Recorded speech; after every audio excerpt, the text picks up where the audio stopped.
এত নিয়ামত পাইয়াও তুমি খোদাকে করছো অবহেলা, তবুও তিনি রিজিক তোমায় দিচ্ছে যে 3 বেলা। কত দয়াবান। আপনারা শুনতেছেন বন্ধুরা, কবি মোজাফফর হোসেন মহার লেখা নিজের কবিতা। উনি 300+ কবিতা লিখেছেন, তবে উনি স্বেচ্ছায় লিখতে পারেন না। উনি বলতেছেন যখন মাথায় চলে আসে না লিখে থামতে পারেন না। আসলে একজন কবির লাইফ স্টাইল, তার হিস্ট্রি আসলে অন্যরকম। তার চিন্তা ভাবনা, তার ধ্যান ধারণা, তার ডিটেলস, এটা জ্ঞানীরা ছাড়া বুঝবেন না। নাম দিলাম আল্লাহর নিয়ামত। আল্লাহ সকালবেলা উঠে সেরেই ঘুম থেকে উঠে ওই ব্রাশ করতেছি, ঠিক আছে, হ্যাঁ। তা হঠাৎ দেখি যে মাছগুলো ভাই এবারে কত সুন্দর চিকচিক করে বেলা উঠতেছে সূর্যর। তখন এই কবিতাটা আমার মাথায় আসলো যে আল্লাহর কি নিয়ামত। আচ্ছা, মাছ থেকে তখন আমি ওই চারিপাশে তাকাচ্ছি, দেখতেছি, জিম ধরতেছি, এক একটা লাইন আল্লাহ। আর এই কবিতার মেন কথা, আমি কখনোই আমি নিজে এই কবিতা চেষ্টা করে লিখতে পারি না। আল্লাহ যেমন ফিরাউন মনে করছিল, ওইরকম যদি মনে করতে তো আমি আল্লাহ, তাহলে তো কিছুই দিত না। ওরা তো মানে যে আল্লাহ আছে, তাই এইটা করে। যদি মনে করতে আল্লাহ নাই, তাহলে কি করতে ওরা?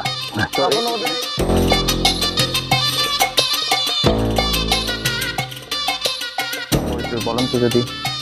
এটাও ইসলামিক কবিতা। এই কবিতাটির নাম আল্লাহর নিয়ামত। আল্লাহর নিয়ামত, আচ্ছা আচ্ছা। এটা হঠাৎ একদিন এই ভালো পথে আসার পরেই যে কোনো বিষয় নিয়ে দোকান পাশে একটা বিষয় নিয়ে একজন লোককে দেখি যে সাধারণ অন্যায়তেই অনেক কিছু বলতেছে, গার জোর দেখাইতেছে, ওর জোর বেশি।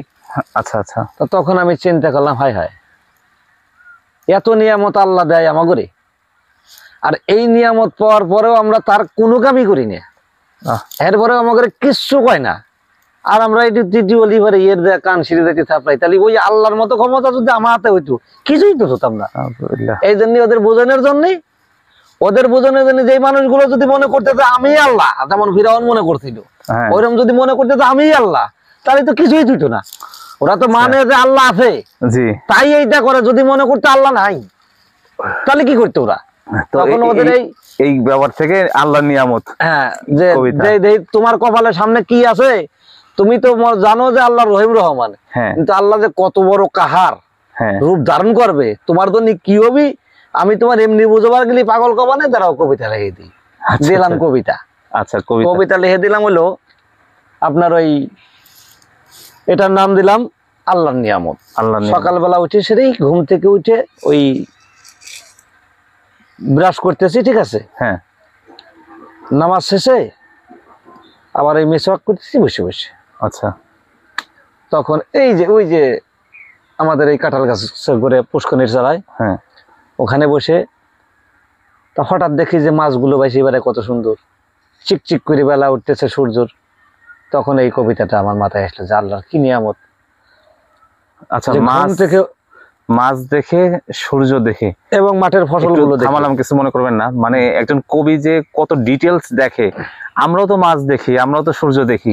আমাদের দেখা এবং কবির চোখে দেখা, আমাদের ভাবা আর কবির ভাবার মধ্যে পার্থক্যটা আমি অনুধাবন করতেছি যে আপনি কত ডিটেলস ভাবছেন এবং তার উপরেই এই আল্লাহর নিয়ামত হিসাবে চিন্তাও করছেন যে আল্লাহ আমাদের কত নিয়ামত রাখছে। তাহলে কবিতাটা শুনি দেখি। তখন আমি ওই চারিপাশে তাকাচ্ছি, দেখতেছি, জিম ধরতেছি, এক একটা লাইন আল্লাহ। আর এই কবিতার মেন কথা, আমি কখনোই আমি নিজে এই কবিতা চেষ্টা করে লিখতে পারি না। আল্লাহ কিভাবে জানি যখন একলাই চলে আসে তখন আমি ঠেকাইতেও পারি না। আচ্ছা, আমি কাম করতেছি, কামের ভিতরে লাইন চলে আসে। আমার কিন্তু কাগজে লেখাও লাগে না। আমার 3 শতাধিকের উপরে কবিতা আছে, সবই শতাধিক, সবই মাত্র 8-10টা কবিতা, 3-4টে ডায়েরি ছিল। কিন্তু ডায়েরি গুলা জীবনের এই যে নির্যাতনের কিসে কেউ পায় নাই, কারো হাতে নাই, কিন্তু নষ্ট হয়ে গেছে। কিন্তু এরপরে আমি আর ওগুলো করার মতন পারি নাই।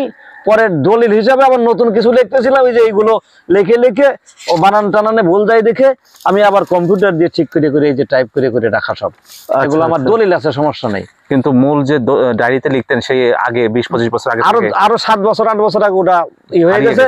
এবং মাঝে এটা থেকে আমি অব্যাহত হয়ে গেছিলাম যে আমার কেউ আবার একাই কিভাবে জানি আল্লাহ এটাকে আমাকে এই যে এমন ভাবে আসছে যে এখন মানুষের টুকটাক সাধারণ জনগণ সব আমার পক্ষে চলে আসতেছে।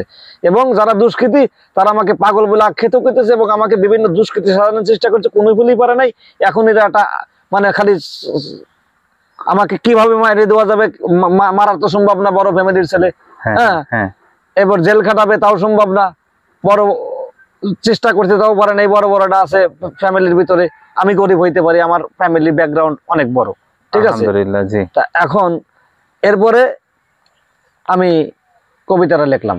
আচ্ছা, কবিতাটা যে হচ্ছে, ঘুম থেকে উঠে পুকুর ঘাটে বসে আছি সকালবেলা, হঠাৎ করে চোখে পড়িল আমার আল্লাহর নিয়ামতের কি খেলা। পূর্ব আকাশে উঠিয়া রবি ঝিকিমিকি করিয়া বাড়িয়ে দিচ্ছে বেলা, পুকুরেতে মাছ ভাসিতেছে ভাই, কি মনোরম তার চলা। দক্ষিণা বাতাসে ফসলের খেতে দিচ্ছে কেমন দোলা, জমিন ফাটিয়া গজায়েছে গাছ, দেখো তাতে কত শত ফল ঝোলা। এত নিয়ামত পাইয়াও তুমি খোদাকে করছো অবহেলা, তবুও তিনি রিজিক তোমায় দিচ্ছে যে 3 বেলা।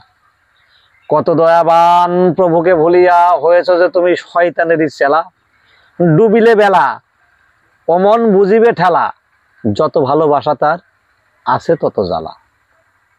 মাশাল্লাহ মাশাল্লাহ, একেবারে বাস্তবসম্মত কথা। যারা এই সমস্ত অকারেন্স গুলো করে তাদেরকে নিয়ে, যে আল্লাহর নিয়ামত পাইয়াও না শুকরিয়া করে, শয়তানের ধোকায় পড়ে, সেই কথাটা কত সুন্দরভাবে ফুটে উঠেছে। মাশাল্লাহ, খুব সুন্দর, ভালো লাগতেছিল শুনতে, চমৎকার হয়েছে। আপনারা শুনতেছেন বন্ধুরা, কবি মোজাফফর হোসেন মহার লেখা নিজের কবিতা। উনি 300+ কবিতা লিখেছেন, তবে উনি স্বেচ্ছায় লিখতে পারেন না। উনি বলতেছেন যখন মাথায় চলে আসে না লিখে থামতে পারেন না। আসলে একজন কবির লাইফ স্টাইল, তার হিস্ট্রি আসলে অন্যরকম। তার চিন্তা ভাবনা, তার ধ্যান ধারণা, তার ডিটেলস, এটা জ্ঞানীরা ছাড়া বুঝবেন না।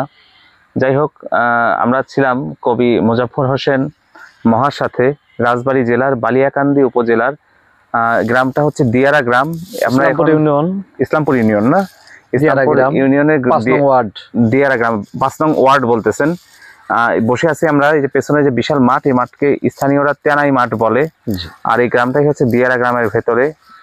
অনেকে বাউনারার পাশে বলতে পারেন, বাউনার একটা হাট আছে এখানে, খুব সুন্দর জায়গা। এরকম একটা মনোরম পরিবেশে, দেখুন আমার পেছনে একটা দিঘি, বিশাল দিঘি, এরকম একটা পরিবেশের মধ্যে বসেও কবিতা শুনতেছি কবির মুখ থেকে। কবি যথেষ্ট অসুস্থ হওয়া সত্ত্বেও আমাদের জন্য তার যে উপহারগুলো দিলেন, এগুলো শুকরিয়া জানাই, আল্লাহ তাআলার কাছে অশেষ শুকরিয়া জানাই। যেরকম একজন কবির সাথে আমাদের দেখা হয়ে গেছে।